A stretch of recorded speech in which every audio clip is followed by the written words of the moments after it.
A escada é uma construção que serve para fazer um deslocamento vertical. Nem sempre é assim, mas tem um jeito de facilitar tudo isso. Elevador? Não.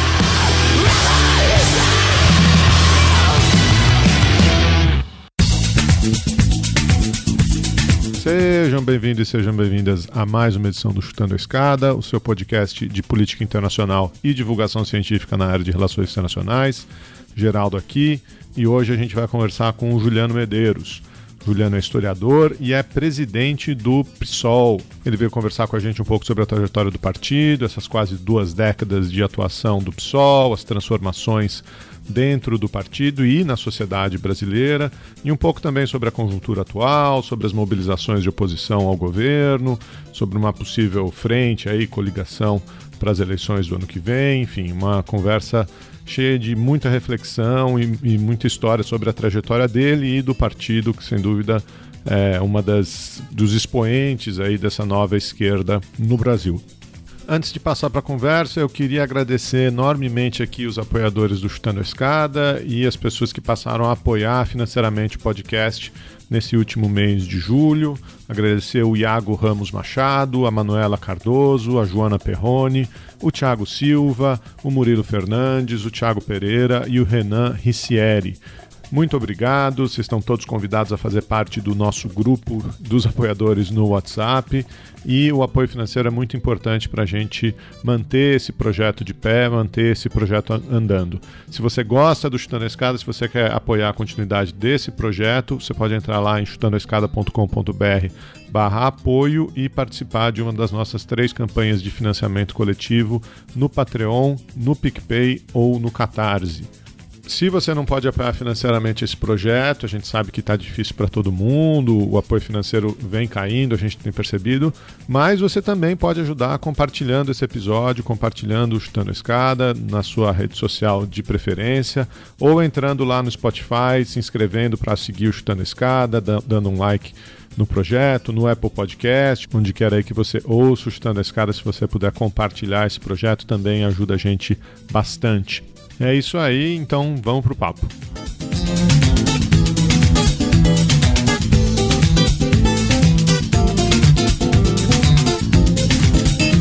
Então, Carol, prazer receber aqui no Chutando a Escada um convidado ilustre, Juliano Medeiros, historiador e presidente do PSOL. Prazer ter você aqui, Juliano, para bater esse papo sobre o partido, sobre sua trajetória, sobre a conjuntura política brasileira. Obrigado, Geraldo, Carol, prazer estar com vocês. Espero que os ouvintes aí do Chutando a Escada possam aproveitar o nosso papo. Com certeza, a gente já teve uma galera aí do PSOL passando aqui no nosso programa, né? A gente teve a Paula Nunes, a Carol Iara recentemente, que tive o prazer de entrevistar.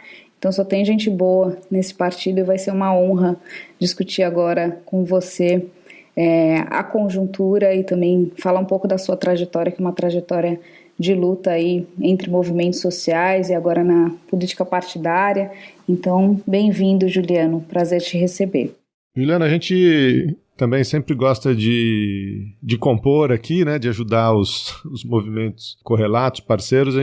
Você tem uma participação recente no Vira Casacas, conversando lá com o Gabriel Divan e com o Carapanã. Sugiro aos nossos ouvintes aí também que deem uma olhada lá. Você falou um pouquinho ali da sua trajetória, se eu me lembro bem. Você não é fundador do PSOL, mas entrou no partido logo na primeira leva ali de dissidentes do PT, não é isso? Você tem uma trajetória no PT e depois fez essa migração. O PSOL, ele é formado originalmente, vamos dizer assim, o núcleo original do PSOL, ele tem 2 origens, ambas do PT, mas em momentos um pouquinho diferentes. A primeira leva é formada por um conjunto de lideranças partidárias do PT que é expulsa em 2004, vocês lembram que o Lula é eleito em 2002, e em 2003, no primeiro ano do governo, ele coloca para votar na Câmara dos Deputados, ele propõe à Câmara dos Deputados a votação de um projeto de reforma da Previdência do setor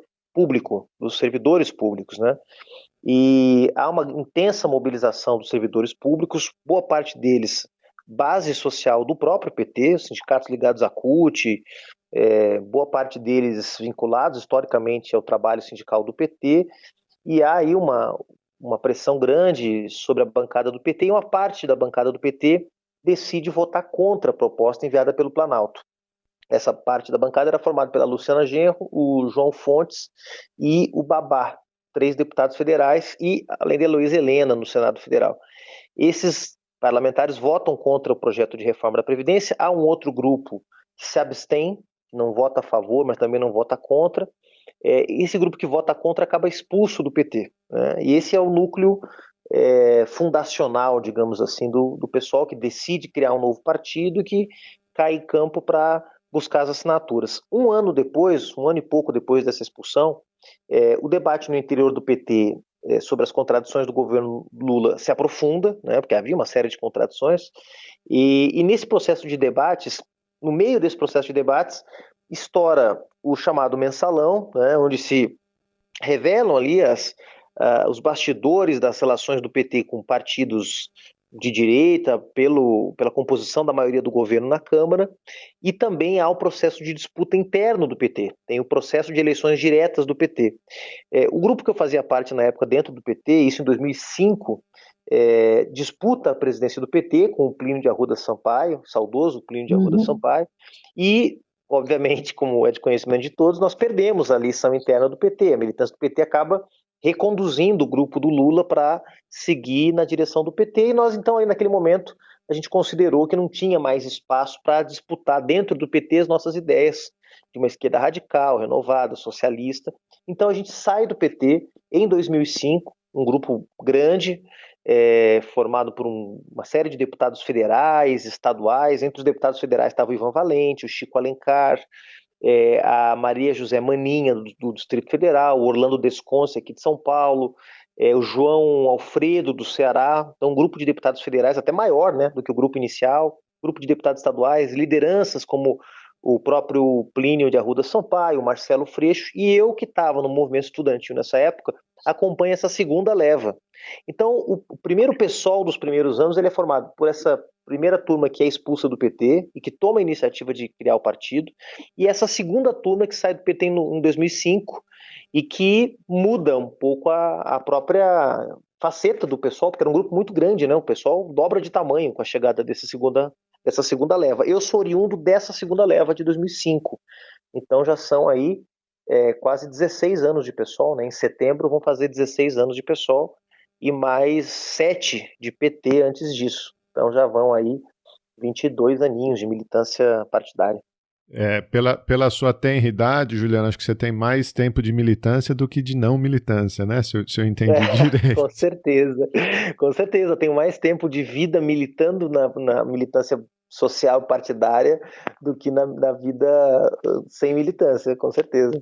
Deixa eu te perguntar uma coisa, antes da gente seguir, e você usou aí, a hora que você estava apresentando o PSOL, você usou o termo esquerda radical, né? E eu já ouvi você usar esse termo outras vezes.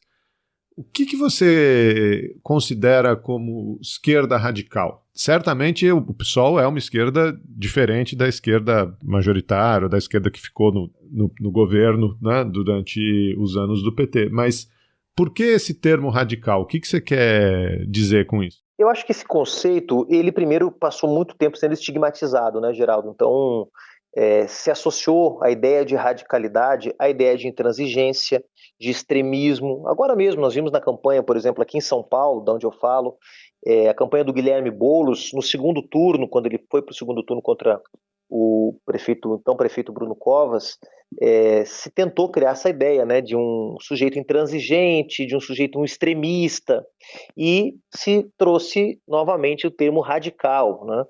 E, claro, esse termo também, quando se pensa, por exemplo, nos movimentos fundamentalistas islâmicos ou de outras orientações religiosas, se falam radicais islâmicos, radicais isso, aquilo, outro. Então, esse termo ficou com uma carga muito negativa, mas essa carga ela foi sendo transformada, pelo menos no campo da ciência política, na última década, pelo surgimento de movimentos de esquerda, especialmente na Europa, mas não só na Europa, que reivindicavam um outro significado, um outro sentido para o conceito de radicalidade, né? Que tem a ver com a própria origem, a etimologia da palavra, que remete à ideia de ir à raiz dos problemas, né? Radical, de ir, portanto, a origem dos problemas, a raiz dos problemas, né? E não só na sua epiderme ou na sua expressão fenomênica, para usar um conceito aí das ciências, né? Então, eu que tenho nos últimos anos me dedicado, inclusive é o tema do meu doutorado, tenho me dedicado a pensar os processos de renovação da esquerda na América Latina e no mundo, percebo que esse conceito de esquerda radical tem voltado com muita força, ressignificado, trazendo uma ideia de uma esquerda comprometida com princípios ético-políticos mais firmes, digamos, profundos, né? E acho que talvez a principal experiência tenha sido a experiência do Syriza na Grécia, que foi uma experiência do ponto de vista do governo muito problemática, né? Acabou gerando muitas frustrações, mas que surgiu como uma coalizão chamada Coalizão da Esquerda Radical, né? O movimento Syriza, que surgiu na Grécia e que foi o desaguador de toda aquela indignação que o povo grego manifestou contra as medidas de ajuste fiscal impostas pela Troika, pelo Banco Central Europeu, a Comissão Europeia e o FMI. Então, ali o conceito de esquerda radical foi sendo ressignificado, voltou a ter esse sentido também na Espanha, com os indignados de Madrid, depois na França, com o movimento França Insubmissa, cruzou o oceano, chegou no movimento Occupy Wall Street, e esse conceito de esquerda radical foi sendo significado. Eu, claro, reconheço que ainda há uma carga pejorativa muito forte sobre o conceito, mas eu tenho tentado, até na minha condição de cientista político, disputar um outro significado, né? A ideia de que esquerda radical significa uma esquerda comprometida no combate estrutural dos problemas que geram a desigualdade, as injustiças, os preconceitos que marcam uma sociedade como a do Brasil, né? Agora, no último dia 10, vocês, né, o pessoal deliberou que não ia ter candidatura própria para a presidência. E a gente viu alguns meses atrás um burburinho aí de pré-candidaturas, né, do Glauber, e isso incitou bastante polêmica, inclusive se era o momento, se não era. Então eu queria que você comentasse um pouco essa decisão de não lançar a candidatura, né? Vocês falaram que nessa decisão aí do diretório de que o momento é de fazer uma oposição ao governo Bolsonaro e tirar o Bolsonaro, né? Não deixar ele nem terminar esse mandato, porque senão não sobra país. Mas eu queria que você, se você puder e quiser, comentar para a gente um pouco qual vai ser o posicionamento de vocês até agora, como vocês estão pensando em termos das eleições do ano que vem. Não, primeiro que a decisão que nós tomamos não é de não ter candidatura, é de não lançar candidatura agora. Pode ser que o processo político nos leve a ter uma candidatura, tá? A divergência que houve no interior do PSOL e que segue existindo, é objeto do nosso debate congressual agora, é se nós temos que lançar um nome agora para colocar o nome na rua e depois decidir lá na frente se retira, se mantém, ou não, ou se nós devemos, em primeiro lugar, enfraquecer o governo Bolsonaro, criar um ambiente político entre as forças de esquerda e centro-esquerda, para ver se é possível viabilizar uma unidade, sem necessariamente colocar um nome na roda agora. Então, essas duas propostas foram debatidas no Diretório Nacional e venceu a segunda opção. A hora é lutar contra o governo, é concentrar esforços na luta de rua e criar o melhor ambiente possível entre as forças de oposição, porque a prioridade deve ser buscar a unidade. Significa que não vai ter candidatura do PSOL? Está decidido? Não está decidido. Essa é uma posição que está em discussão no nosso processo congressual. Esse é o segundo elemento que eu quero comentar. Nós estamos começando agora, nessa última semana de julho, o nosso processo congressual, que vai renovar as nossas direções municipais, estaduais e a direção nacional, vai renovar os nossos mandatos, ou revogá-los ou renová-los, depende de cada caso. E a gente, nesse processo congressual, vai aprofundar essa discussão. Então, nesse momento, a decisão é não lançar, o que não significa que a gente não possa lançar mais na frente, né? Mas nesse momento, a opção é não lançar, E o debate sobre esse tema vai voltar no nosso Congresso. O Congresso está começando agora.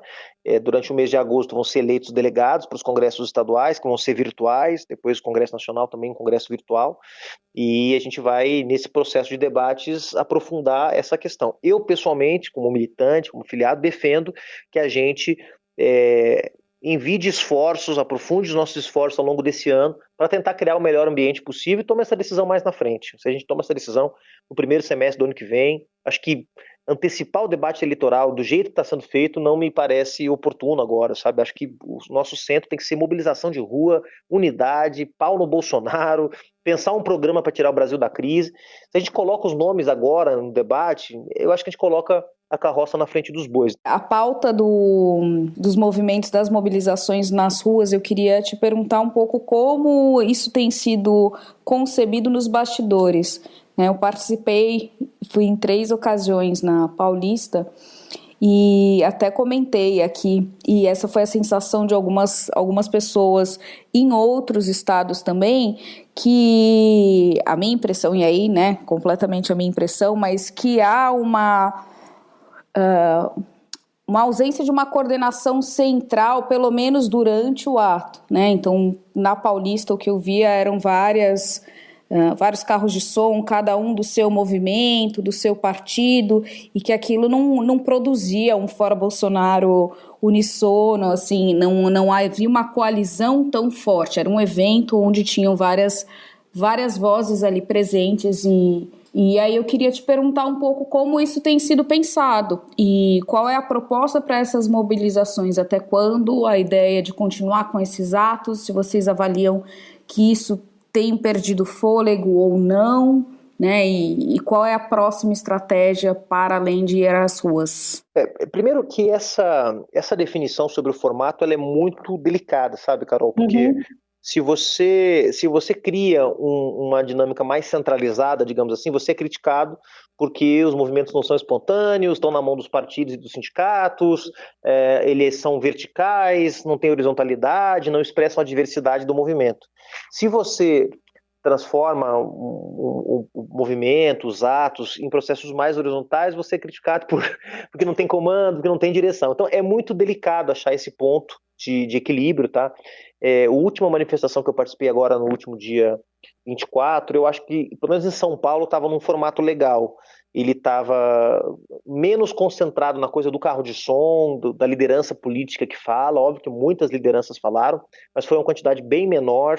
O principal era as pessoas na rua, eram as suas formas de expressão, são os seus cartazes, suas batucadas, eram a coisa da rua mesmo, sabe? Com um pouco menos de ênfase no carro de som. Eu, pessoalmente, prefiro, acho que é um formato que dialoga mais com o momento político que nós estamos vivendo no Brasil, né?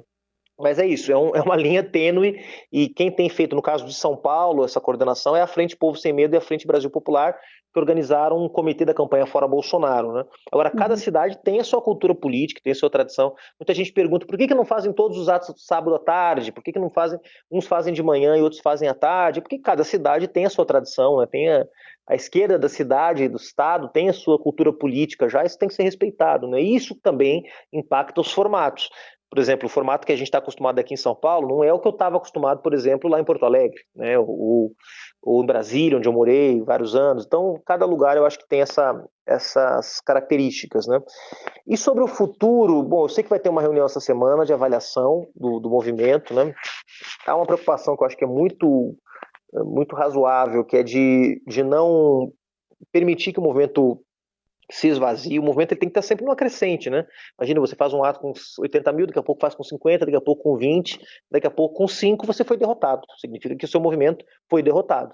Então, preciso ter muito cuidado. Eu acho que fazer 4 mobilizações, como nós fizemos ao longo de 2 meses, uma média de uma mobilização a cada 15 dias, é muita coisa. Realmente a gente arriscou bastante e eu acho que foi bem sucedido. Os atos foram importantes, foram grandes. A direita parou de ir para a rua, só vai de motocicleta agora porque tem medo de ir para a rua e ser muito menor do que a gente. Então foi muito importante ter retomado as ruas. Mas acho que nesse momento a gente está se aproximando de um momento em que é bom avaliar com um pouco mais de calma para não correr o risco de ter um movimento esvaziado, né, já que com todas as denúncias, com tudo que está aparecendo na CPI, no Congresso Nacional, na imprensa, não há sinais de que no curto prazo essa aliança entre o Bolsonaro e o Centrão, que aliás se fortaleceu com a indicação do Ciro Nogueira para a Casa Civil, de que essa aliança vá fazer água nos próximos dias. Então, claro, vai começando a gerar uma sensação de que, poxa, eu estou indo para a rua e o impeachment não anda, eu estou indo para a rua e não acontece nada. Então, para não frustrar também, você tem que saber exatamente a hora de convocar. Essa é a minha opinião. Os movimentos sociais é que estão fazendo essa discussão. Nós dos partidos estamos na retaguarda. A gente vai andar junto com os movimentos sociais da forma que eles acharem mais conveniente. O Chutando a Escada conta com o apoio financeiro dos seus ouvintes. Para saber mais, acesse chutandoaescada.com.br/apoio.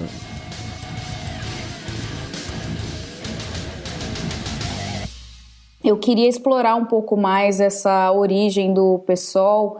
Você apontou muito essa ruptura com parte do PT e aí, portanto, os dissidentes, né, formaram o partido.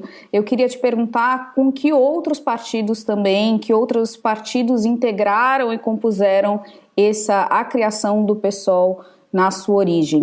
E uma segunda questão, para a gente ficar nessa discussão ainda sobre o histórico, é esse entendimento que você fez agora de uma esquerda radical hoje, e você mesmo falou que isso ressurge aí a partir de 2011, né, essa segunda década dos 2000, essa ressignificação da esquerda radical. Qual era o entendimento de esquerda radical lá no início dos anos 2000, quando o PSOL surge?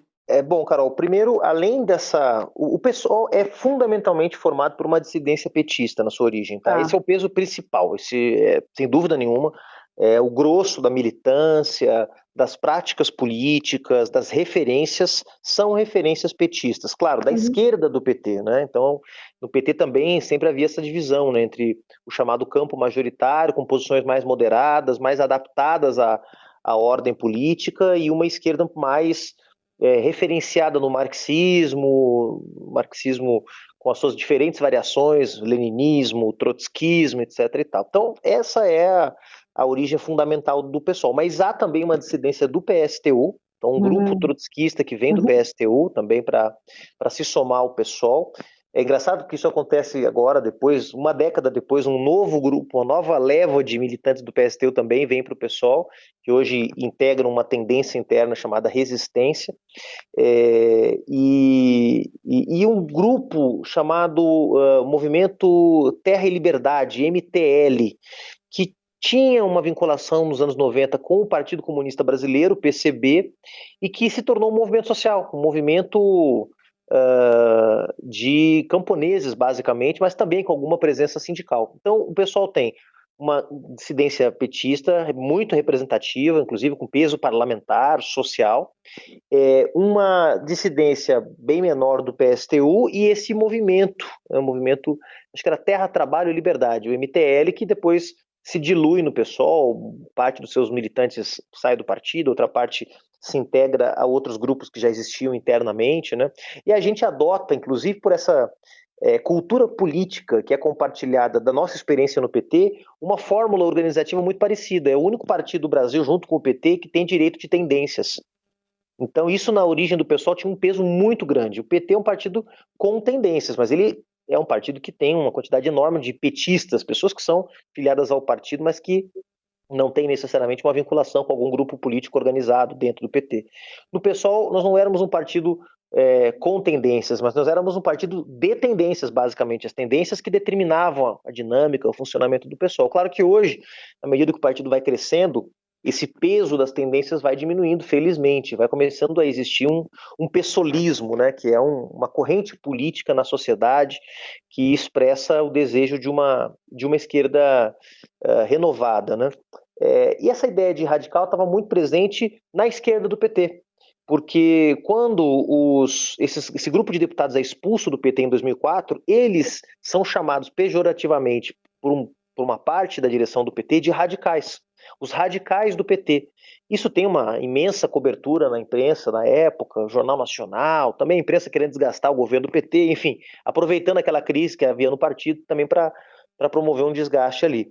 E esses companheiros que são expulsos, eles assimilam esse epíteto de radicais e tentam ressignificá-lo. Nós somos mesmo os radicais do PT, somos radicais contra a desigualdade, somos radicais contra a injustiça, somos radicais do combate ao capitalismo, etc. e tal, e acabam ressignificando esse conceito. Mas não há dúvida que quando o PSOL surge, entre 2004 e 2005, o conceito de radical tem ainda na sociedade brasileira, como tem hoje, um sentido bastante ainda, com uma carga bastante negativa, e esse é o nosso esforço conceitual, discursivo, né, de tentar dar um outro sentido, porque é muito bonito pensar que você pode ter correntes políticas na sociedade que não querem apenas maquiar o sistema, fazer uma mudança cosmética aqui ou acolá, mas que quer ir à raiz dos problemas, né? Então, eu acho que ressignificar esse conceito é importante e ganhamos todos ao pensar que as mudanças que o país precisa são realmente mudanças profundas, né? Juliano, você está descrevendo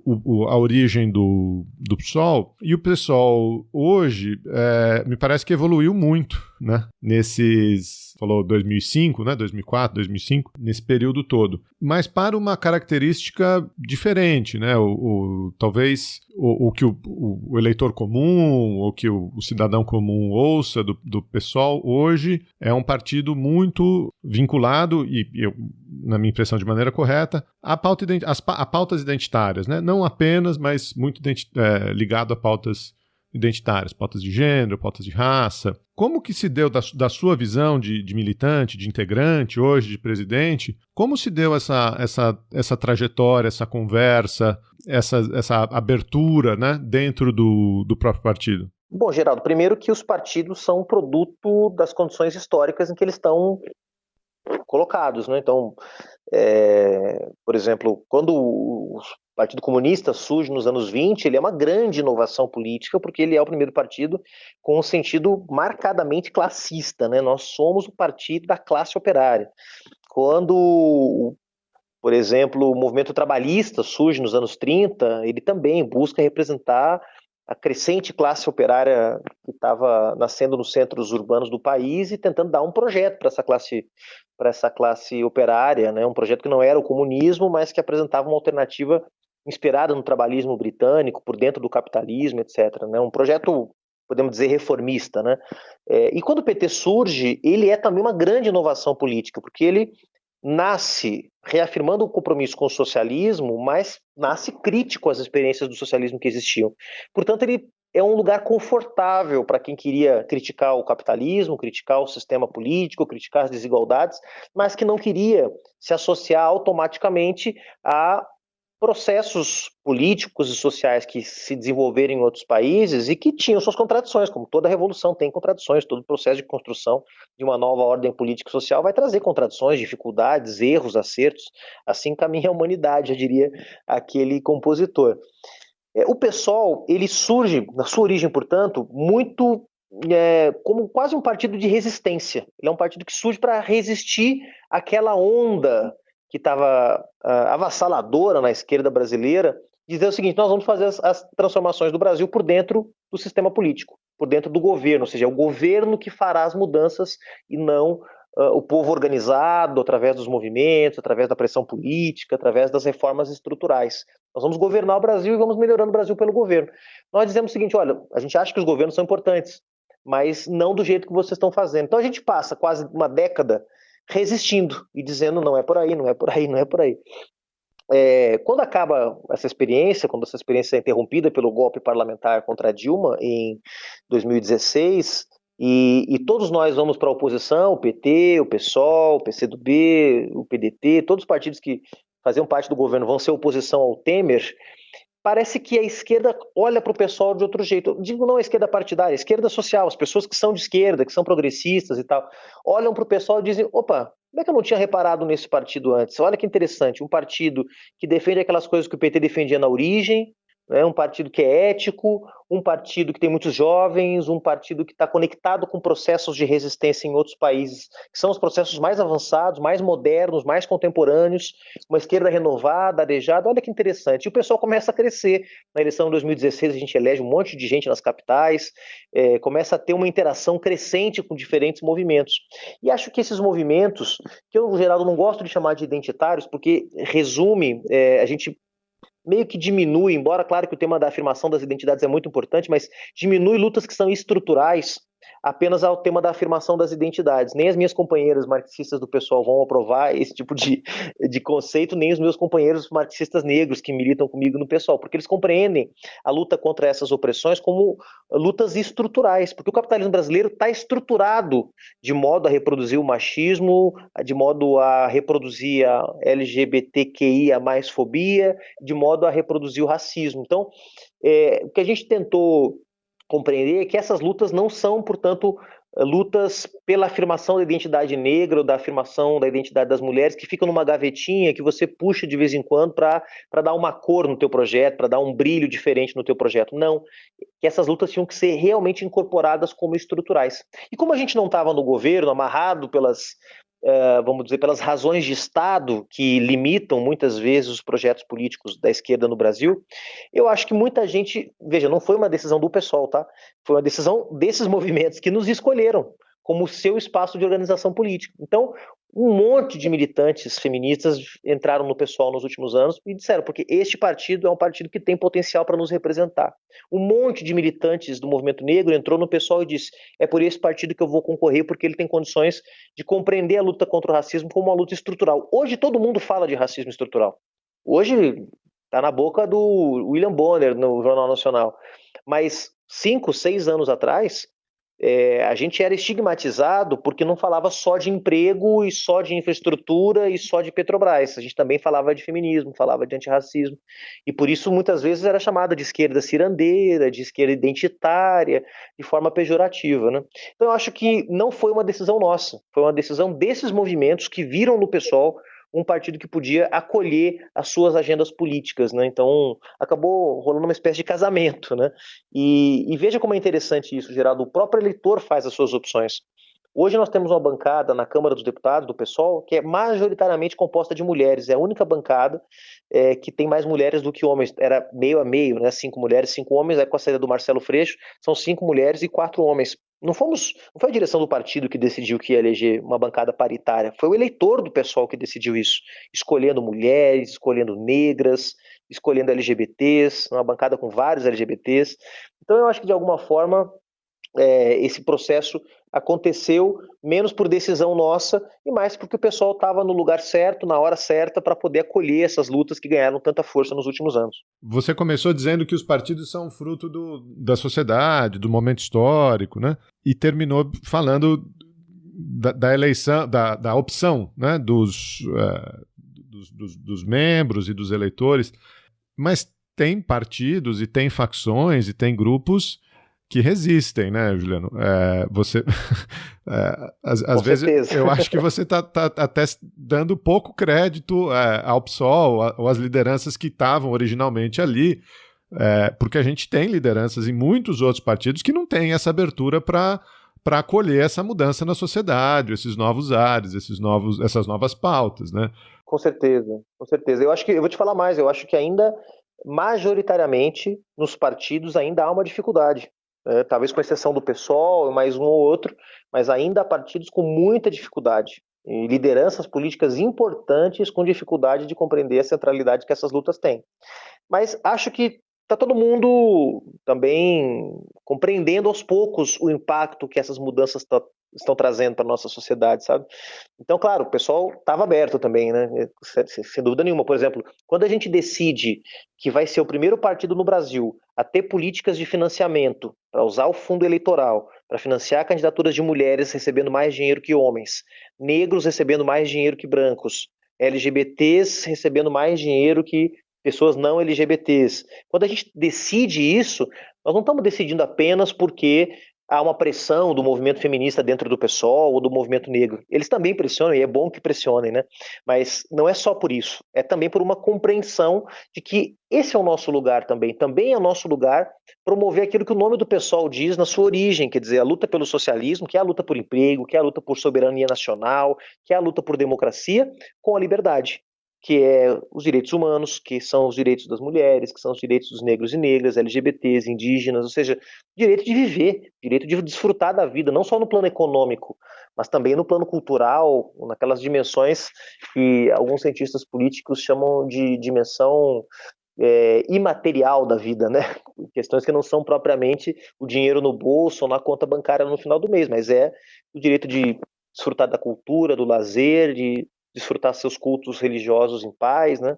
Eu acho que também teve, da nossa parte, uma abertura e, francamente, eu acho que os partidos que não compreenderem isso vão ser muito rapidamente varridos pela história, porque a gente está cheio de história de partido político que quando não compreende as mudanças que o tempo histórico traz consigo, acabam sendo punidos, né? Acabam se tornando instrumentos inúteis. Podem até continuar elegendo deputados, podem continuar existindo por décadas. Quantos partidos nós temos no Brasil, né? Pega o exemplo, estava pensando outro dia, depois daquela cena patética do Roberto Jefferson, presidente do PTB. Imagina o PTB, houve uma briga nos anos 70, no final dos anos 70 para começo dos anos 80, quem ficaria com a legenda do PTB, tamanha era a importância que o partido tinha no imaginário da classe trabalhadora brasileira. E olha o que virou o PTB. O PTB é um cadáver insepulto, né? Um partido que não serve para mais nada, mas dominado por picaretas, por bandidos, por canalhas, e está lá a sigla PTB, o partido de Getúlio Vargas, criado pelo Getúlio Vargas.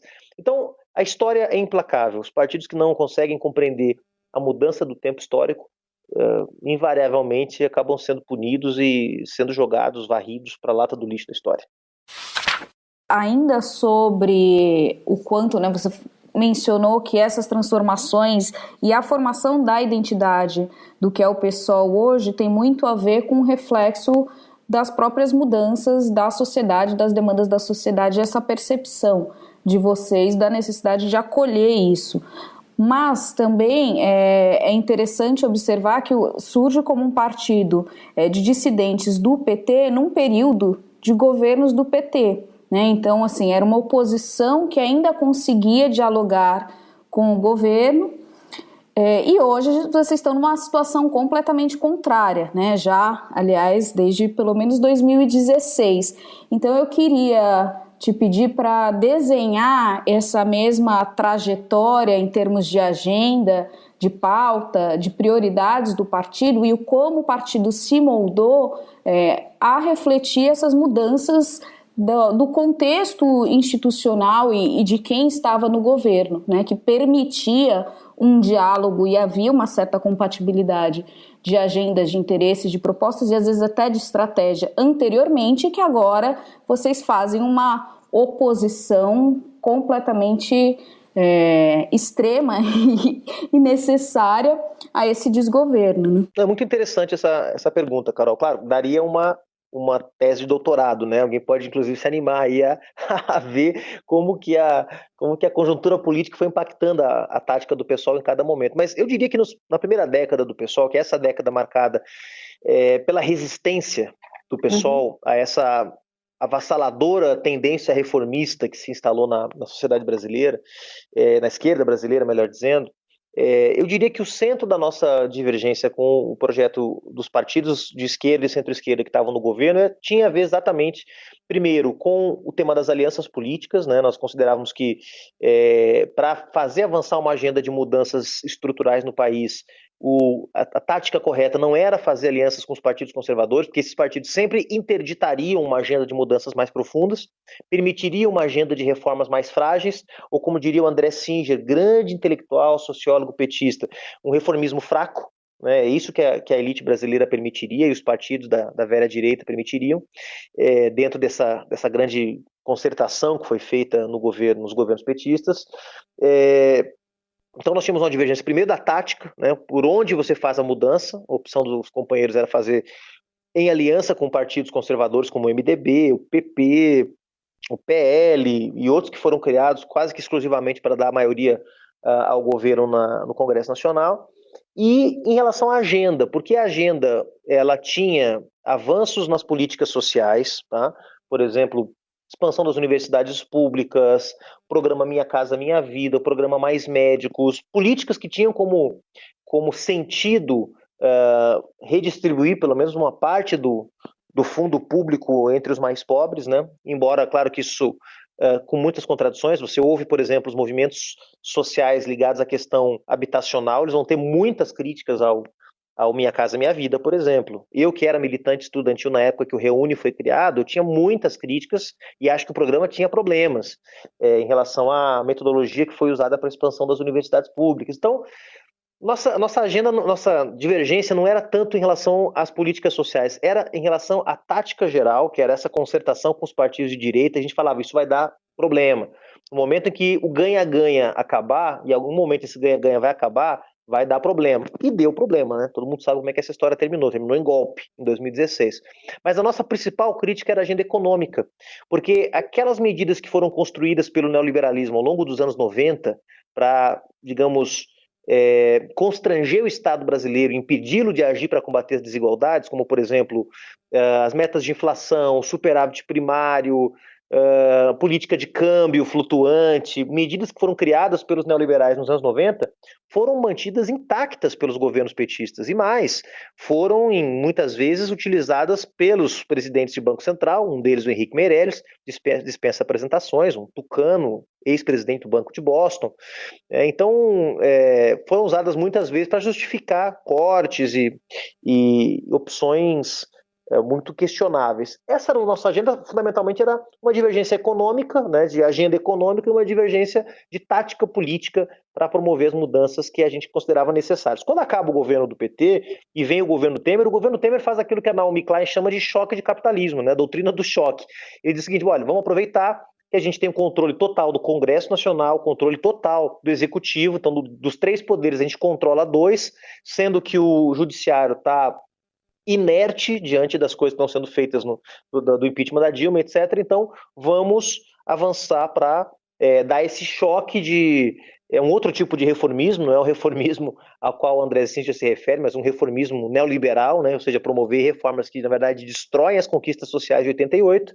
E aí vem uma agenda que é de destruição mesmo da política ambiental, dos direitos trabalhistas, dos direitos previdenciários, da soberania nacional, enfraquecendo instrumentos fundamentais para a soberania nacional, como, por exemplo, a política de exploração do pré-sal, agora mais recentemente a autonomia do Banco Central. Então, a agenda do Bolsonaro, que é muito, muito chocante para nós, porque ela vem acompanhada de um discurso, né, de uma narrativa muito radicalizada, de extrema direita mesmo, mas a agenda econômica e de desmonte do Estado brasileiro, ela já estava colocada no governo Temer.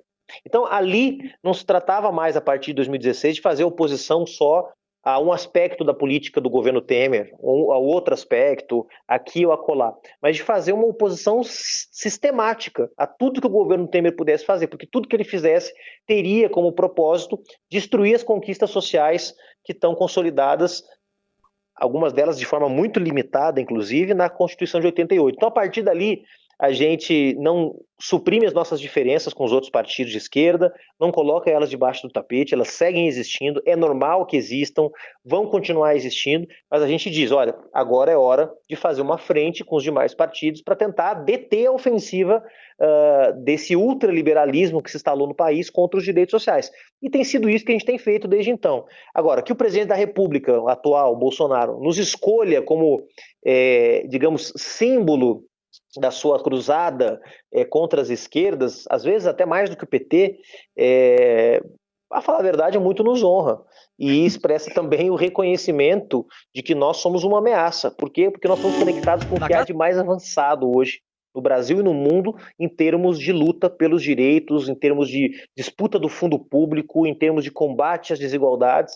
Então, ter o Bolsonaro nos espinafrando a cada 15 dias no Twitter ou nas suas entrevistas, mesmo que muitas vezes, na maior parte delas, recorrendo a mentiras e acusações absurdas, estapafúrdias, expressa também o reconhecimento de que a gente hoje representa uma ameaça se não no presente, porque nós ainda somos pequenos para isso, mas pelo menos no futuro próximo, de ser um projeto alternativo. Então, eu acho que dá para dividir a história do PSOL nesses dois momentos, sabe, Carol? Um primeiro momento em que a nossa divergência era mais marcada por certos aspectos pontuais e um segundo momento em que a gente representa uma própria antítese. Não sei se o pessoal viu aí, quem está nos ouvindo vai talvez lembrar, a Janaína Pascoal, um dos símbolos hoje de apoio ao governo Bolsonaro, né, deputada estadual aqui em São Paulo, foi uma das redatoras do pedido de impeachment contra a Dilma. Ela fez um tweet muito engraçado, dizendo que parece que o PSOL governa o mundo. Porque ela é contra tudo que há de democrático, tudo que é de progressista no mundo, é contra a vacina, é um atraso essa mulher. E ela diz, parece que o PSOL governa o mundo. O que ela quer dizer? Que os valores democráticos, os valores solidários, eles estão avançando no planeta. E a pandemia fez esses valores avançarem mais. Então veja só como que os conservadores, a extrema-direita, interpretam esse fenômeno. O PSOL governa o mundo. Olha que engraçado. Juliano, agora eu vou pegar um gancho novamente no que você estava mencionando sobre o quanto a história vai ser implacável, e nessa sua fala agora do sucesso do PSOL e o quanto vocês têm crescido, né, desde que vocês foram criados, o número aí de membros e de deputados, senadores, prefeitos tem crescido exponencialmente. E também a gente viu os dados desse ano de que os dois partidos com maior número de filiados é justamente o PSOL e o Republicanos, né? Então são dois partidos completamente antagônicos. E aí eu queria te pedir para comentar um pouco esses dados, né, de vocês serem colocados ao lado dos republicanos como os partidos que mais crescem em termos de membros e filiados. Primeiro, Carol, que é engraçado, né? Você está se referindo a uma matéria da Folha de São Paulo que fala isso, né? PSOL e Republicano são os partidos que mais crescem. Só que quando você vai ver os dados, o PSOL filiou no último ano 21 mil pessoas, tá? 21 mil pessoas se filiaram ao PSOL. E o Republicano são 6 mil. Então é uma discrepância absurda. A impressão que eu tenho é que a Folha colocou Republicanos no título porque era muito chato fazer uma matéria só dizendo que o PSOL tinha sido o partido que mais cresceu. Seria uma matéria meio propagandística para o pessoal, assim, bom, vamos colocar outro partido, vamos colocar o segundo maior partido, que foi Republicanos. A diferença é muito grande, é muito grande. E vamos lembrar que o Republicanos é o partido da Igreja Universal do Reino de Deus, é controlado pelos bispos da Universal.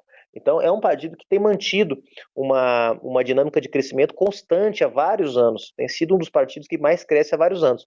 Agora, o que me chama mais atenção, Carol, é que na pesquisa anterior, nesse mesmo levantamento que foi feito um ano atrás, o partido que mais tinha crescido junto com o PSOL de novo estava entre os que mais cresceram, e o outro partido que estava despontando nessa lista era o Partido Novo, partido criado pelos banqueiros, pelos liberais da Faria Lima, aqui em São Paulo. Do Ricardo Salles, né? Do Ricardo Salles, exatamente, a turma do laissez-faire, né, do ultraliberalismo, que querem voltar para o mundo dos anos 1900, né, quando o ultraliberalismo levou o planeta a 2 guerras mundiais e a milhões de vidas perdidas naqueles conflitos.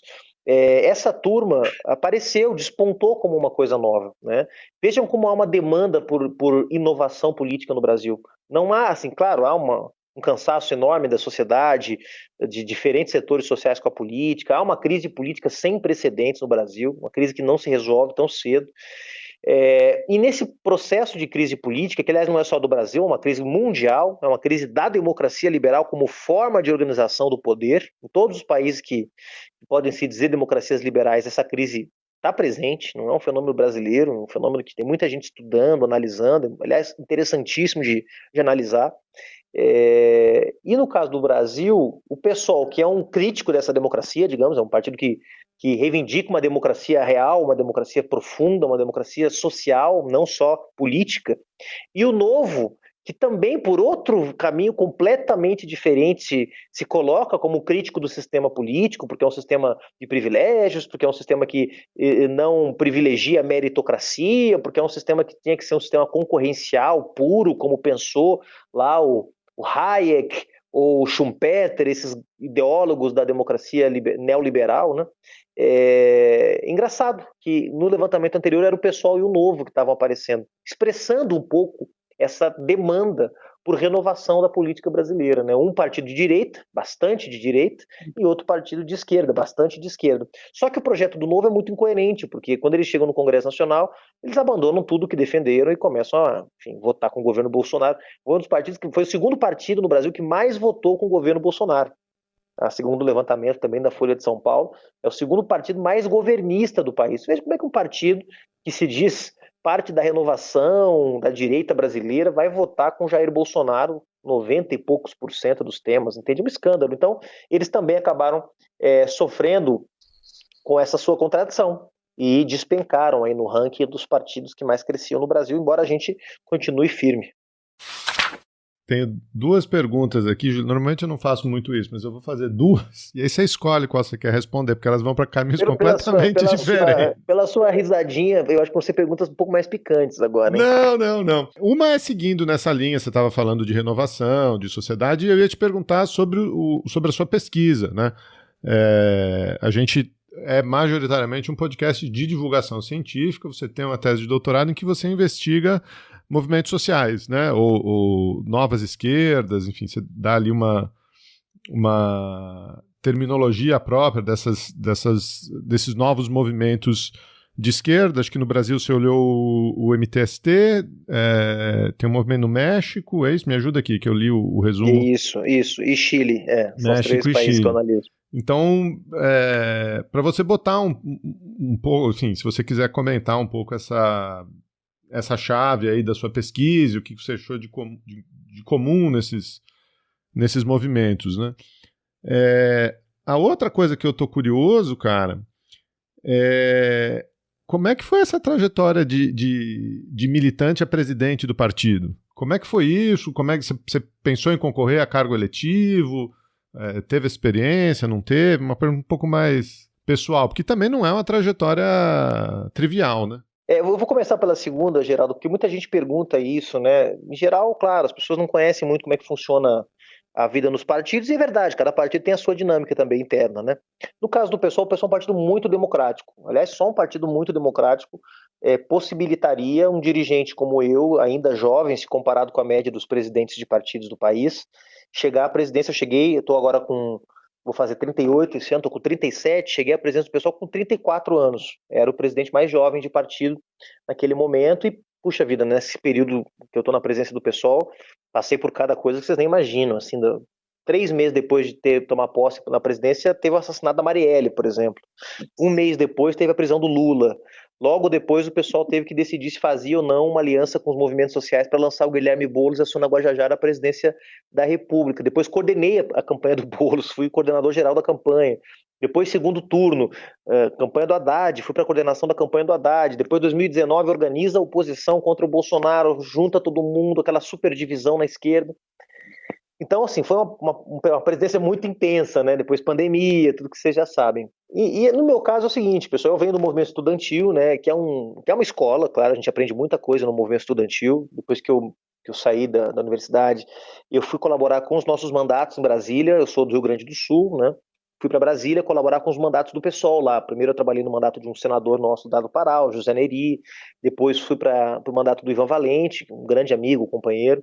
E fiquei no mandato do Ivan vários anos. E depois assumi a coordenação da liderança do PSOL na Câmara Federal. Só que nesse meio tempo, enquanto eu estava em Brasília, eu também mantinha uma atividade como dirigente partidário. Fui secretário de comunicação da Executiva Nacional, fiz um trabalho bacana para botar o pessoal na era digital, né? O pessoal ainda fazia jornalzinho impresso, né?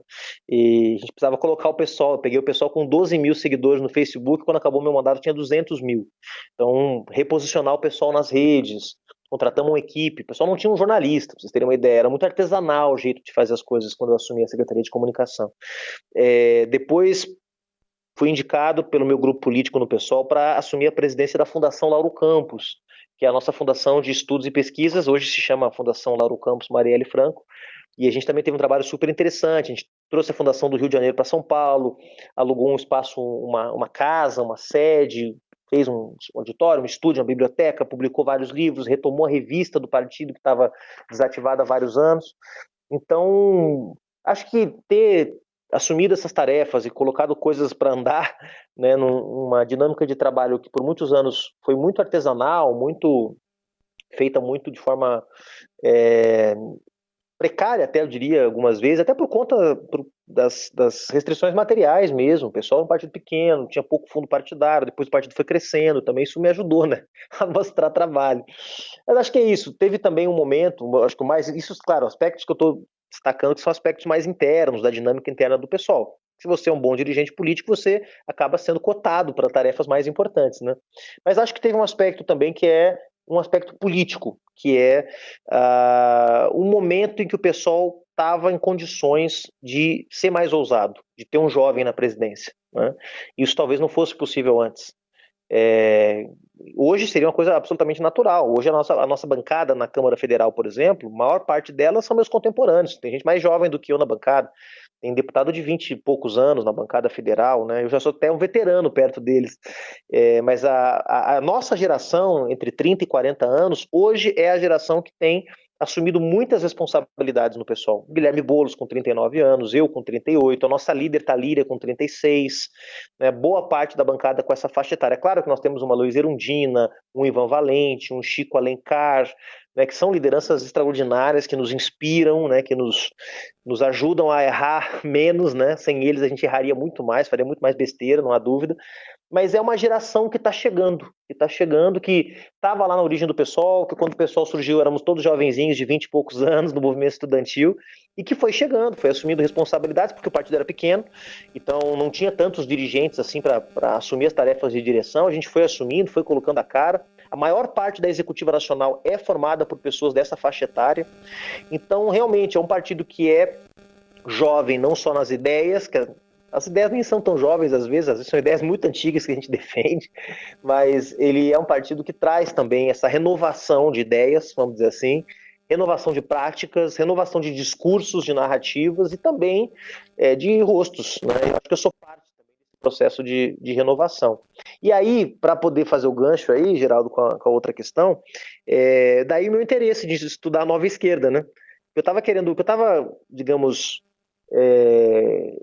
aficionado, quando eu entrei no doutorado da ciência política lá na Universidade de Brasília, era entender como é que se dá esse processo de renovação política e, principalmente, o que faz com que certos movimentos sociais se disponham a participar do jogo político partidário, né? O que faz com que um movimento social que expresse esse processo de renovação das esquerdas opte por criar um partido político, o outro opta por entrar num partido que já existe, o outro opta por ficar distante do jogo político eleitoral. Então, por quê? Porque esse é um processo que está em curso na última década muito fortemente na Europa, nos Estados Unidos e também na América Latina. Então, eu fui estudar a América Latina para fugir um pouco dessa tendência eurocêntrica que a esquerda brasileira às vezes tem, e eu também tenho, obviamente, porque todos nós que viemos da tradição marxista temos uma tendência a olhar primeiro para a Europa do que para a América Latina, e é um esforço para todos nós mudar essa tradição. E aí fui estudar os movimentos sociais da América Latina, mas não quaisquer movimentos, eu queria estudar os movimentos ou que surgiram, ou que ganharam protagonismo, ou que ganharam força dentro dessa narrativa da esquerda radical, de uma esquerda renovada, de uma esquerda crítica à esquerda que está no poder, à esquerda que concilia, à esquerda que governa compondo com a direita, aquela coisa toda. E aí fui escolher, claro, como toda pesquisa tem as arbitrariedades do pesquisador, né? Escolhi lá, através de certos critérios, 3 movimentos sociais no Chile, no Brasil e no México, e fui fazer uma pesquisa para interpretar por que esses movimentos, em certas circunstâncias, se dispõem a participar do jogo político partidário, e os resultados vocês verão em breve, porque vai sair um livro, então eu não vou dar spoiler, vai sair um livro em breve, aí pela editora Autonomia Literária, com os achados dessa pesquisa, tentando interpretar quais são os fatores que ajudam ou atrapalham a que lutadores do movimento social participem ou não do jogo político partidário e, consequentemente, acabem ajudando o processo de renovação das esquerdas nos seus países também, né? Bom, eu tinha olhado sua tese aqui, ainda bem que a gente consultou o seu Lattes antes dessa semana, porque senão seria impossível. Eu ia te perguntar da institucionalização dos movimentos sociais, mas como você falou que vai sair essa publicação, então a gente vai deixar o convite para você voltar aqui quando tiver o livro em mãos e a gente poder conversar um pouco mais sobre isso. Livro em mãos, nada. Eu vou deixar o PDF da tese no site do Chutando a Escada. Aqui a gente é pela livre circulação do conhecimento. O livro, claro, o livro não é só a tese publicada também, porque senão fica muito fácil para quem está publicando, né? Então ele vai ser baseado livremente, inspirado livremente na tese, mas ele vai estar bem mais agradável, espero eu, para ler do que a tese, né? Bom, Juliano, queria te agradecer. O papo foi ótimo, e é o que a Carol falou no começo, a gente sempre recebe gente do pessoal aqui, recebemos a Camila Maia durante a campanha de 2018 para falar de política externa, e estamos sempre abertos a diálogos que não sejam curtos e superficiais, como a gente costuma ver na mídia tradicional, né? Então, obrigado e estamos aqui, as portas estão abertas. Valeu, Geraldo, obrigado você, obrigado a Carol também, ao Felipe que ficou nos bastidores aí também acompanhando. Eu adorei. Vou pedir para as pessoas me seguirem nas redes sociais aí. Juliano Pessoal, por favor, ajudem as nossas ideias a chegarem mais longe. Você acabou de ouvir mais um episódio do Chutando a Escada. Para apoiar, acesse chutandoaescada.com.br/apoio.